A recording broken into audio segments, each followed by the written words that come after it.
Good evening and namaskar everyone. Welcome back to Sharing Life Secrets with Saumya series, and I'm super excited today to introduce you with my very special guest Mel Jones.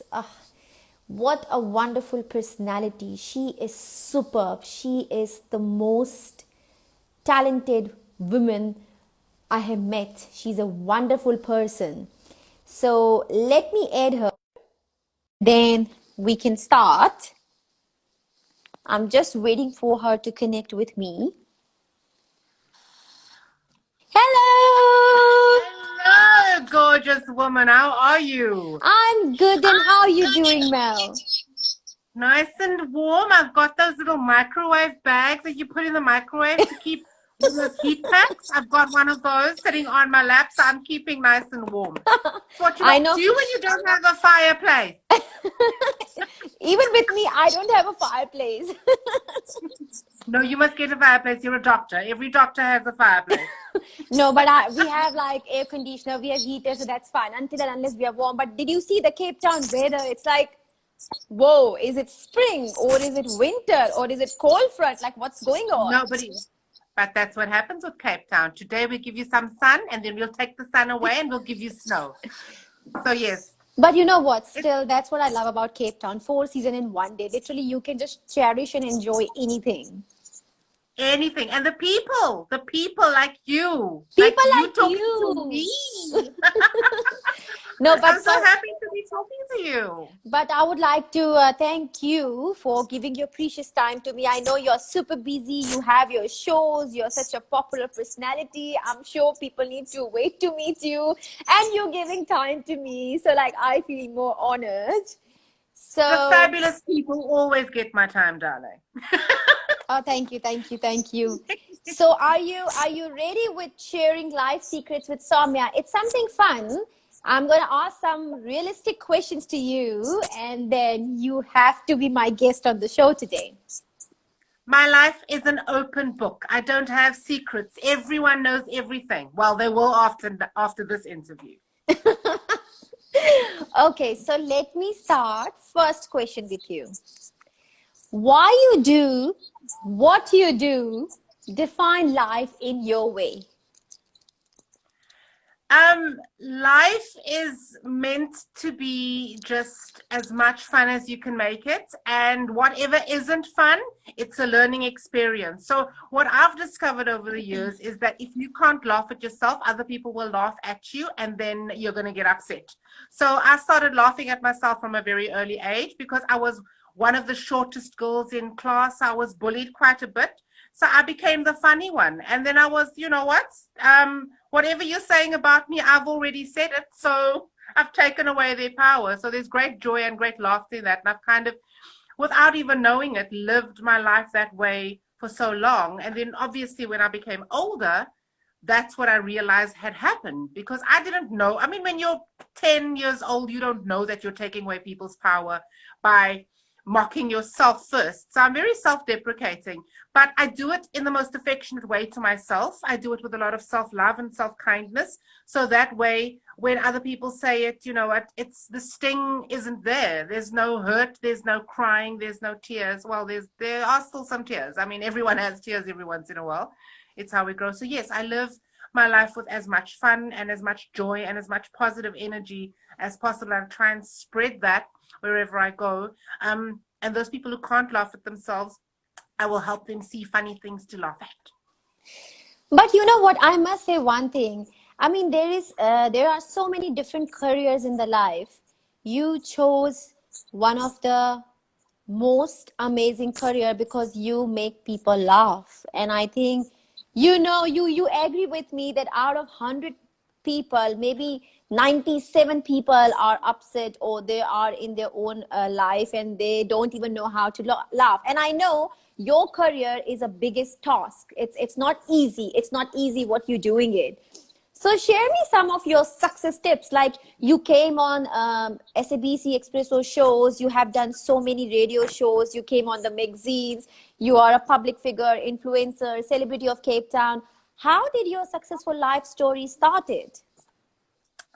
I used to work in retail. I have a diploma, a course. I did a university, not a university, a technicon diploma in marketing and sales management. So this wasn't always going to be my career choice. This is not something that I grew up thinking, oh, this is what I want to do.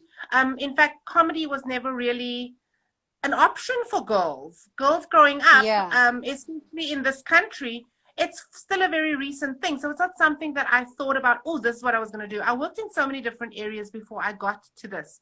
And I remember, I did an interview with a magazine a little while ago and they asked me, so how did you get to be here? And then a light bulb went, I had a light bulb moment where when I was younger, I was watching this movie, and this movie it made me feel so good. And I remember walking out, I was probably about 8 or 9 years old. I remember walking out of the movie theater thinking, I want to make people feel like this. This is what I want to do. And then I never gave it a second thought. And then years, I mean, decades later, I realized that when I started comedy, that was what I was doing. I was making people feel joy. So I think that when you put out there into the universe what you want, at some stage it'll come to you when you're patient and when you work for it and when you're ready. And I think it happened to me when I was ready because it started very late. I mean, I worked on radio. I started doing comedy, and then that led me to a radio career. And then the comedy was put on hold for a while. And then when I finished my radio career, I got back into comedy. So I think that yes, it's a very difficult thing, but I enjoy it so much. So the rewards far outweigh all of the struggles and all of the I said to my sister the other day, I said, whatever happens in your life, you can use it as a gravestone to weigh you down, or you can use it as a stepping stone to Yeah. lift you up. And then another friend of mine said, or a gemstone. I was like, yes, or a gemstone. So you can see things whichever way you want. And if things are difficult, that doesn't mean that you shouldn't do it. So I don't think that I chose comedy as a career. I think it's something that happened organically and naturally, and I was ready for it. Yeah. Um, and as much as I say I didn't choose it, when it chose me, I said yes. And I think that this is a big thing for a lot of people who have reached success. And when I say success, I don't mean you have 12 cars standing in your garage, you have 3-story houses. I mean success as in you found fulfillment in what you do. And I found fulfillment in what I did, in what I'm doing, because I said yes to opportunities that were terrifying. I mean, I can remember my first time on stage. I was holding the mic so tightly that my nails dug into my skin, and I didn't even realize how Oh, terrified I was. But when I walked off stage and everyone was laughing, it was so worth it. I mean, I still have events and shows where people come up to me afterwards, especially women, because there aren't a lot of women to watch on stage. So I have a lot of women come up to me after the show and say thank you because they've had a rough week, or they've had some tough times that they're going through. Or there was one woman who was going through a divorce and she really enjoyed, she said that was the first time she laughed in months. wow. So what I do is it's so fulfilling to me. I mean, obviously not everyone's going to laugh and not everyone's going to get it, but I mean the people who relate to it get it, and that's enough for me. You're not going to make everybody happy. Wow. I'm sure like a lot of people are watching us live now, but you really touching my heart because I think I'm gonna become your big fan now because you know whatever you because you really telling something which people need to understand, which people need to listen, which people need to know in the life because everybody is so busy in their world. Today's world is so materialistic that they forget like what is joy, what is laughing. So I think, whoa, that's amazing. So my next question to you is share any game changer moment of your life, like where you remember any special moment which completely changed your life in your successful career. I think the first pivotal moment in my life was when I had a son. I'm a single mother, and Wow. I knew that I was going to be a single mother when I was 2 months pregnant. My life was like a soap opera. I found out I was pregnant. I told my partner at the time, and he said, oops, and then he left. So I Oh, knew that but I don't tell the story out of pity. I tell the story because I rose from it, and I gained so much experience, and I allowed it to strengthen me. So, and I want to share that story with a lot of other women who go through the same things or similar things, because a yeah. lot of us can so easily become victims instead of Yes. trying to become victors over our situation. So that was the one pivotal moment. I knew when I had a child that I had to change my life. There was no sleeping. There was no procrastinating anymore. I knew that I had to do something that I wanted to do, that I was passionate about. And this was when I started getting in my, I started comedy when my son was about 3 years old. Wow. I wanted to get into the entertainment industry. I didn't know what. So I went to a comedy workshop that I quite accidentally found out about, and I enjoyed it so much. And I went on stage, and then I enjoyed that so much, and I knew that this was something that I wanted to do for a very long period of time. So, but I had to make that decision. I could let myself be a single mother. I could let that completely, utterly destroy me and feel so sorry for myself. Oh, woe is me. Life is so terrible. But life doesn't happen to you. Life happens for you, and you can choose what to do with it. And Very you true. allow a lot of these things into your life inadvertently. And I believe that it's there to either test you and teach you a lesson, and you can either learn from it and grow from it, or you can sit there and have it break you down. And Mm. growing up, you know what, I lived in an area that wasn't really great. I had parents who didn't drive. They didn't have a car because they couldn't afford it. We weren't like wealthy people. So I thought, you know what, I had enough knocks in my life. Yeah.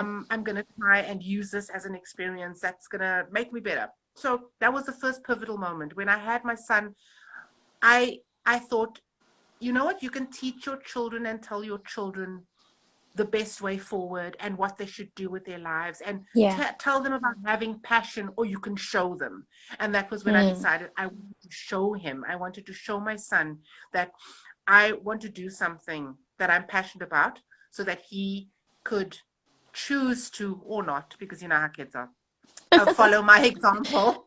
Um, and, but you can tell them, and it might not have as much impact, or you can show them. So that was the first pivotal moment. And the second pivotal moment, I think, was when I was starting to do comedy, and I was chosen to do. I was one of a handful of females at the time. This is Wow. more than 15 years ago.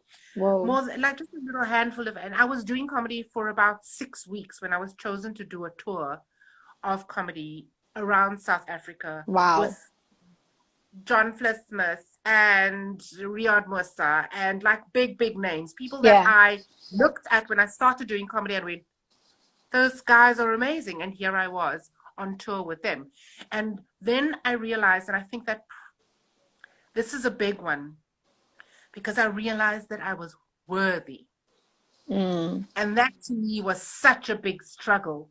Growing up where I grew up on the Cape Flats, it was tough, and we are taught so many things about ourselves that are not good. And here I was coming into an environment where I felt like I deserved to be there. And yes, I was a female, and I was probably a token appointment, but I was also funny. I was also getting as much laughs as they were. So I felt like I belonged there, and I felt like I was worthy.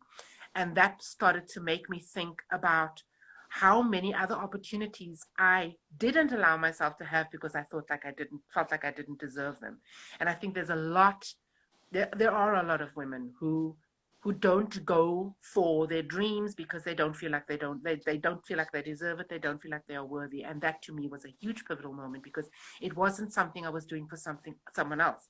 It was something I was doing for me.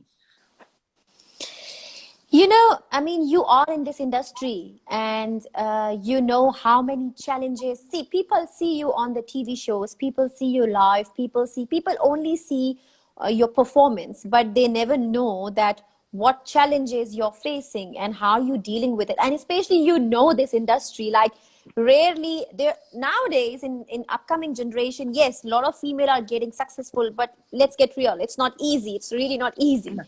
So tell me, how do you manage the challenges which comes in your way? Because I have always seen you smiling, so lovely, lively, bubbly. How do you manage that? How you manage yourself? I think that it's a mindset, and it takes a lot of hard work, and there have been a lot of challenges, and you overcome them by doing, like, I listen to a lot of podcasts, and I listen to a lot of other positive women say positive things. Maya Angelou is one of my huge heroes. She has been through so much. Not a lot of people know her history. She came from an abusive background. She worked in so many dodgy areas before she became this incredibly powerful poet and speaker and writer. And Yeah. you get, when you hear those people's stories, you have to look at yourself and go, like, what is stopping me? So I am not always bubbly. I am not always fun. I mean, we all have highs and lows. Life is a huge roller coaster. But I think my whole attitude towards life is to try and find the positive aspects in everything. And sometimes it takes a little longer, and sometimes it takes some blood, sweat, and tears, and it isn't easy, but it is so, so worth it. Just because something is difficult doesn't mean you shouldn't do it. It is worth it when you go through the struggle and you come out triumphant on the other side. I have had so many stories in my life that I've had to rewrite, and not because I wanted it to sound like there's rainbows and butterflies. I've had to rewrite it in my life because I've had to re-look at it and go, maybe it wasn't a pity story. Maybe it wasn't a sob story. Maybe it wasn't meant to drag me down. Maybe it was actually meant to give me life skills that I needed in future ventures. So I work in a male dominated industry, and I didn't know that comedy was not for women. If I did know comedy was not for women, I probably still would have done it because I'm very stubborn that way. Um, and I think that a lot of what I did growing up was listen to other people. And there Hmm. came a point in my life where I stopped listening to the voices that didn't serve me.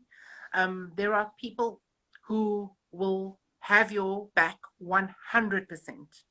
And Yeah. those are the people you need to be around. Those are the people you will support, and they will support you right back. So I find that hanging out with positive people, I mean, we're part of an incredible group of women. Hanging Yes. around hanging around women who support you and uplift you and celebrate your victories, and also stand with you through the times that are not so good.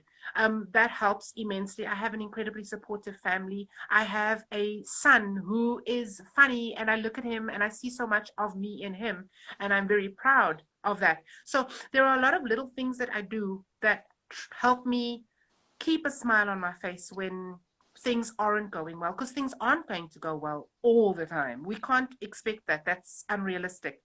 I always say this when I do women's events. I say, when you tell the story of your life, are you going to have a boring story where everything works out well, or are you going to tell the story where people are sitting on the edge of the seats wondering how you got through that?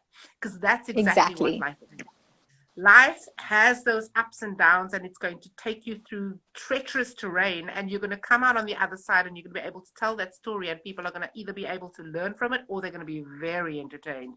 And so I look at my life that way, so that every time I'm going through something that isn't easy, I go, "Ooh, this is gonna make a great story." So it kind of excites things a little bit when you're not going through the good time, when you're not going through things that aren't like all roses and butterflies and rainbows. But I mean, it's all gonna help you in the end. Everything works out in your favor all the time. Sometimes it just takes a little bit longer. You are so full of positivity. Like you're literally giving me goosebumps. I can't believe, Mel. I think this is the first time I'm getting so close to you. As I told you that I have always seen you in your shows or in your event or on the social media. Tell me something, today's world is very competitive. Like once you become famous, you get two kind of people, the people who get jealous of you and the people who literally celebrates you. So, I mean, of course, you are a big name in South Africa. Like, I'm watching you. You are everywhere. So, Tell me, when you know that you are such a famous personality, you're a celebrity of South Africa, and when people really want to come to you only to use you, or they only want to use your connections, basically they only wanted to build up a contact with you just to use you. How do you manage those kind of people in your life? There are going to be snakes everywhere. Snakes are going to come out, and you. It comes back to knowing your worth, and it comes Yeah, back to, because a lot of people will say. I was saying the other day to someone, I was telling them the story about how people wanted me to do this event for free, and I was like, no, because you have to draw the line somewhere. Because people will say, you know what? I'll give you so much exposure, and I can't pay my mm, rent with exposure. I can't buy some groceries at the store with exposure. So you have to know your worth. And there are so many people who will, it's not just about using your contacts or using or trying yeah, to come to you to kind of, some people just want you to be around to make them happy, because exactly. that's my career. So they want to be, oh, you know what, let's invite Mel to the party, because that way we know we're going to have a good party, because she's always the life of the party. And sometimes I don't want to be the life of the party. Sometimes I want to sit back and just listen to everybody else and just be quiet and have my own space. So I think that your tribe will find you. And I'm very lucky to have a lot of friends who are with me regardless. It's not about what I do for a living. It's not about how many times I've been on TV. It's not about that. Like, I don't even see myself like that. So my friends see me the way I see me. I'm just this person who happens to have a really different job, where I stand on stage and talk nonsense for a living, where I make people laugh. I really enjoy Yeah, it. But I also have the type of friends who will go out and we'll go and have dinner at a restaurant and be in the corner and just sit and have a good old gossip. We'll sit and not bother about, not be frivolous and fun and running around making a huge noise, so it's not always about that. I have so many good friends who, I wouldn't say keep me humble, yeah. because I don't really see myself as that person. But I do have a whole lot of friends who understand that I'm multifaceted and I don't always have to be here, or that can be a little mellow and I can be down here. So it's a very difficult balance to find, but you have to teach people how to treat you, not just in the industry. You have to teach people how to treat you in all sorts of relationships, working relationships, personal relationships. If you allow certain things in your life, those people are going to keep you're telling them that it's okay by allowing it. So they're going to keep doing it over and over and over. And at some stage, you're going to have to say, no, this is not working for me. This does not serve me. I'm going to have to put an end to this. And there are people who are going to come at you and try and be, and they're going to say nasty things about you because you've refused them. But you know what? Mm. It is what it is. It says more about them than it does about you.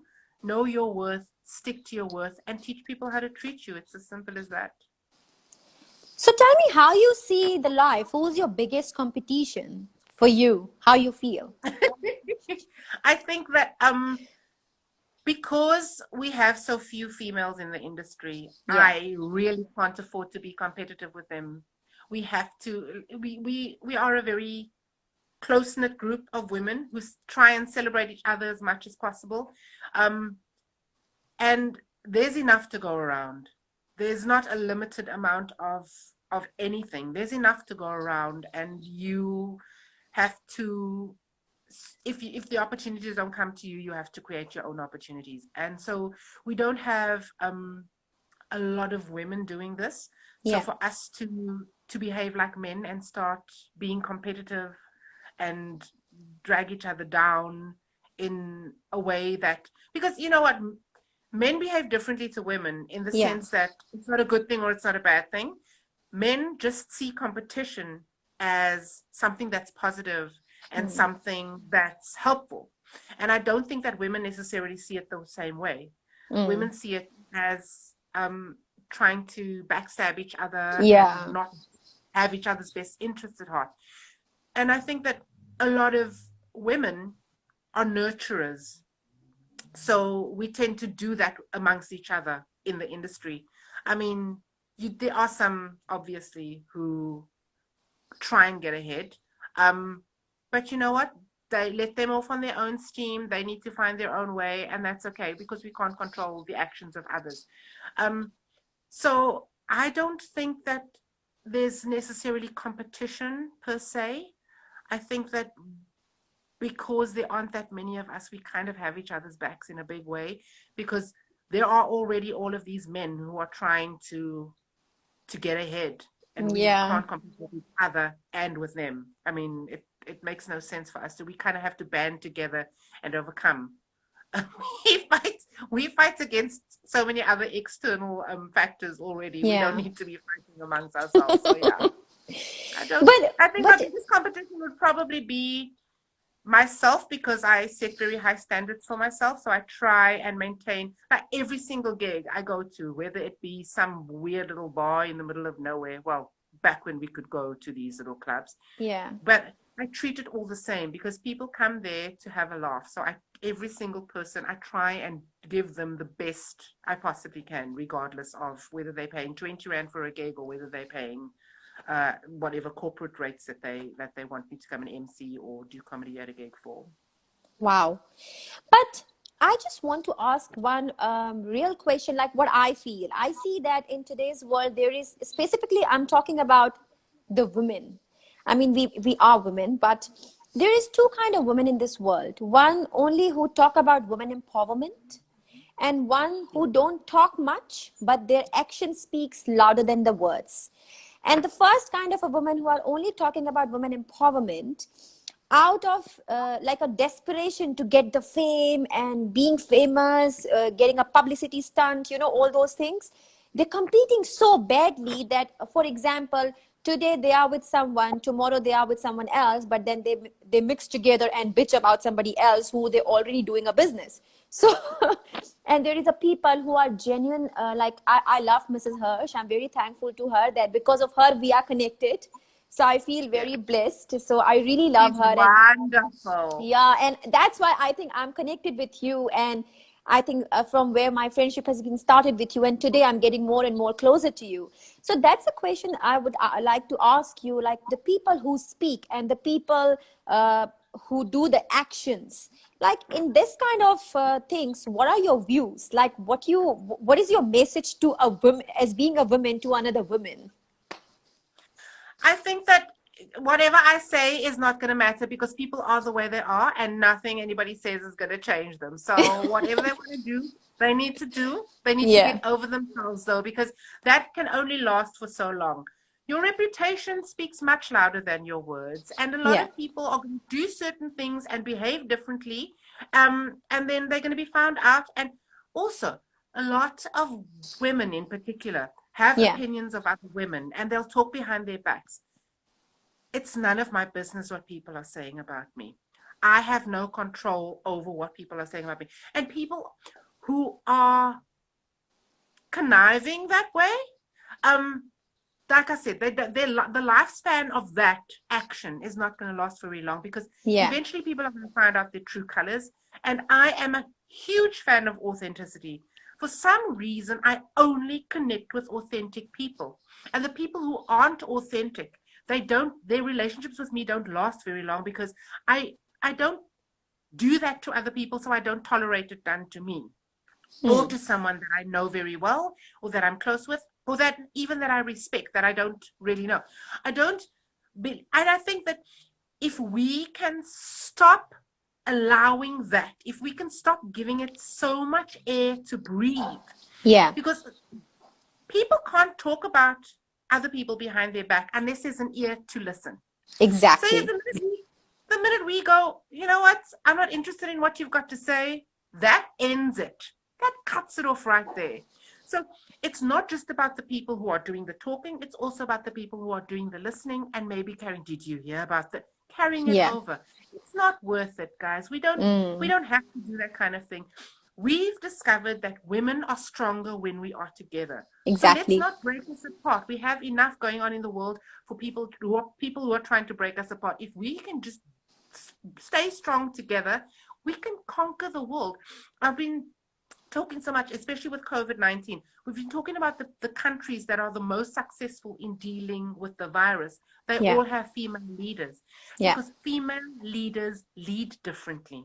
They Mm. lead with compassion. They lead with a different kind of strength. They lead with an authenticity. They lead with they have a nurturing nature, and they are not incapable of leading. They just lead differently. Is it good or bad? Well, let the stats tell you. But if we can stop doing the listening as well as the talking, then don't give it air, don't give it breath, don't give it life. The story can end with you if you can just go, not listening, la la la la la, like we did when we were younger. When we didn't want Yeah. to hear something, la la la la la, we can keep doing that, guys. We grow up too quickly. I think I love your this answer, because I'm sure whoever is watching us, they must need to listen this answer to grow in their life. Because that's why I always ask this question, especially to all my female guests. Tell me something. How do you feel like today you're sitting at such a high level of success? You are the known name, famous name in South Africa. Like, how do you feel being famous? I don't feel like I'm famous. I don't. You know you I are famous. I, I don't. But I don't feel. You know what? When I come home and I put on my tracksuit and I sit on my couch and I watch my TV, it's very real. I'm just. I don't think that I find it very uncomfortable when people say celebrity, because I think that we grew up seeing red carpets and huge events and people dressing up and all of these wonderful things. So I see celebrity as that huge status. And I think that I'm constantly evolving, and I'm not doing it for the status. I'm not doing it for the likes. I'm not doing it for the fame and the fortune. Okay, maybe fortune. Fortune would be nice. But Yeah. I'm doing it because I genuinely love it and I'm passionate about it. And also, every time I see a woman in the audience who's genuinely delighted by what I do, that is the reward for me. Because we sit and watch comedy in a very male dominated industry with our partners. A lot of women who have male partners go and watch comedy with their partner, and then they see a woman on the stage, someone that they can relate to, and it changes the game for them. So I think that because we do speak differently, we speak a different language, we understand it differently. So for me, it's a humbling experience being able to go on stage and being appreciated Yeah. by people who understand me and can relate to me. So I do it because I know that women need to laugh at things too. We need to be able to see things that we find funny that men don't necessarily see. That, I mean, not that we're excluding them completely. They're allowed to play. They can come around every once in a while. But I mean, the way I do things, I do it in my voice. I do it from my personal experiences, and I know that there are women who relate to that. And when they do, and they love it, and they come up after me after the show, come up to me after the show and tell me that they've enjoyed it, that's enough reward for me. I don't need to be held on a pedestal. I mean, I don't think that it's healthy to be held on a pedestal, not for anybody. I think that as much as we celebrate ourselves, we also need to be able to humble ourselves to a point where we can go, as much as I've succeeded in what I've hoped to do, there's always room for improvement. There's always room to grow, and there's always room to evolve. You know what? Can I share one thing about me, what I think about you? You won't believe, when I met you the first time. I think I met you the first time in Wow, and then we were in the women's Rotary evening as well. So I start Oh, meeting yes. you. I start meeting you a couple of times from the Wow, and you won't believe it. I don't know why I never had a chat with you. I never met you after Wow. Like, I understand we all are busy, but I always used to tell my husband, said that no, I don't know why I feel a connection with Mel. I don't know why I feel a connection with her.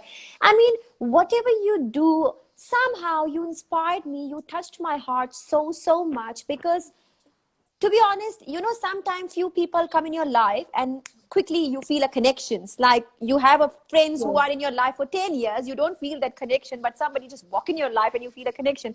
I think that's what happened with me, for you. So I really want to say that thank you so much. Today I think I'm too emotional. I have an emotional personality, but I really want Me to too. say I really want to say that you're so busy, but you're giving me the time. And I'm so happy that all the people who are listening live and I'm sure that they're getting a lot of game changer and inspirational story from you, because I believe the more your stories are inspirational, you can change someone's life, because you have to share your stories. Otherwise, people won't understand. They always see you, oh, she's a star, she's a celebrity, she's famous, but they don't understand what is their real story. So I think it's a very, very big thing for me.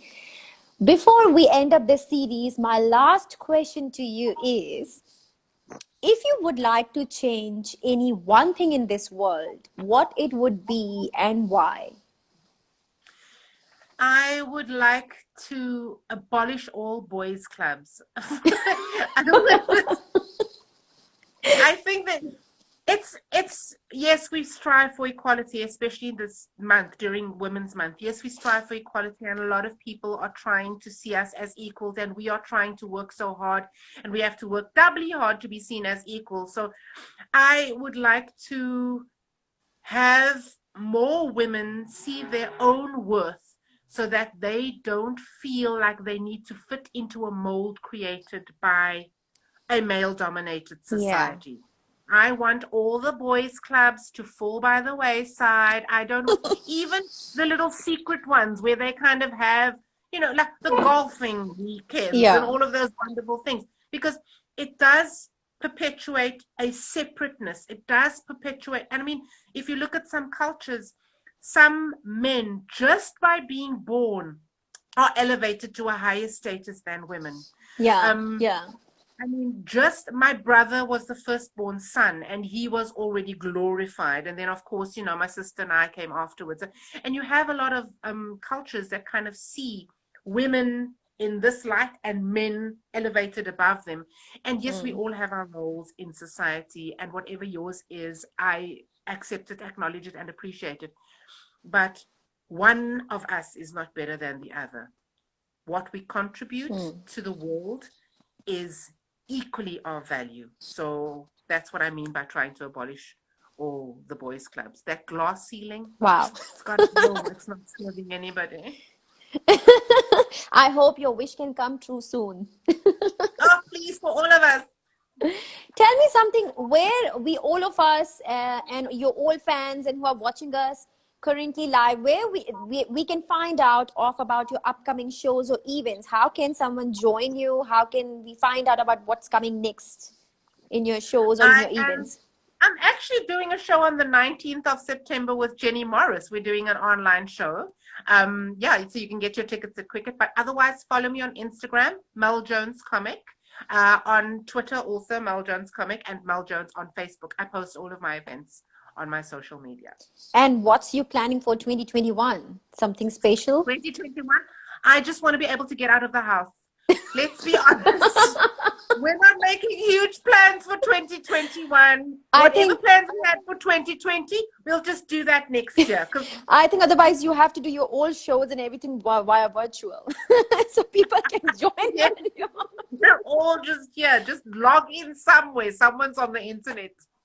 No, but thank you so much for joining me, and really, I feel honored to have you tonight, and I really appreciate it. Thank you so much once again. Thank you for having me. It's been delightful. Take care. See you soon.